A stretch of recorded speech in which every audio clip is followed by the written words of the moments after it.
More nurses and midwives are leaving the profession in the UK than joining it, for the first time since 2008, figures show. The number registered in the UK fell by 1,783 to 690,773, in the year to March. The Nursing and Midwifery Council (NMC) said the downward trend had been most pronounced among British workers. Many leavers cited working conditions. But the government said there were now 13,000 more nurses working in hospitals in England than in 2010. In April and May this year, there was a more dramatic fall in those leaving nursing and midwifery, with a further 3,264 workers going. Other than retirement, the main reasons given for leaving were working conditions, including staffing levels and workload, personal circumstances and disillusion with quality of care to patients, according to an NMC survey of more than 4,500 leavers. Other reasons included leaving the UK and poor pay and benefits. Saffron Cordery, Director of Policy and Strategy at NHS Providers, which represents NHS trusts, said, "These figures provide further evidence of the severe workforce problems NHS trusts face.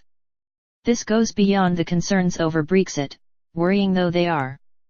The reduction in numbers is most pronounced among UK registrants, and it is particularly disappointing to see so many of our younger nurses and midwives choosing to leave." She said a new staff retention program would offer support to those NHS trusts with the highest leaving rates. However, until we address the underlying issues driving retention problems, including the pay cap and the unsustainable workplace pressures, these approaches will only have a limited impact. The figures being flagged up by the Nursing and Midwifery Council are for those registered to work in the UK. That is, of course, important. Without a ready supply, the NHS cannot recruit the staff it needs.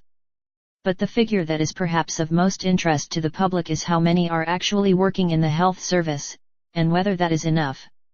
The Department of Health in England has made this point, highlighting figures showing there are more than 13,000 more nurses working in hospitals than there were in 2010. But if you look at the overall number working in the NHS, once you include the likes of district nurses and those working in mental health, the number has risen by only 5,000 to nearly 286,000. That is because the rise in hospital nurses has been partly offset by a fall elsewhere. What is more, if you consider the number the NHS wants to employ but cannot, by adding on the number of vacancies, you find that the health service is well short of what it needs. Earlier this year, research by the Royal College of Nursing showed there were 40,000 unfilled posts, double the number from 3 years ago.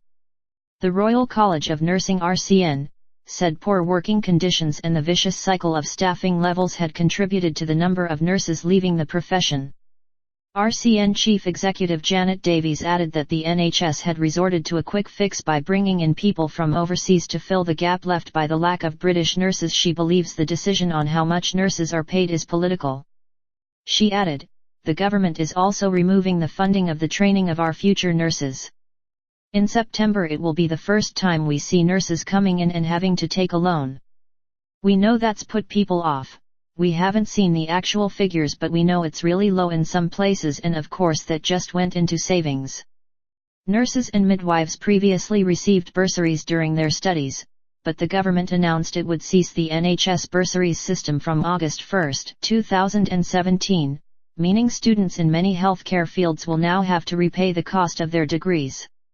The RCN called on the government to scrap the one public sector pay cap as a matter of urgency to prevent more health workers leaving. A Department of Health spokeswoman said, "We are making sure we have the nurses we need to continue delivering world-class patient care.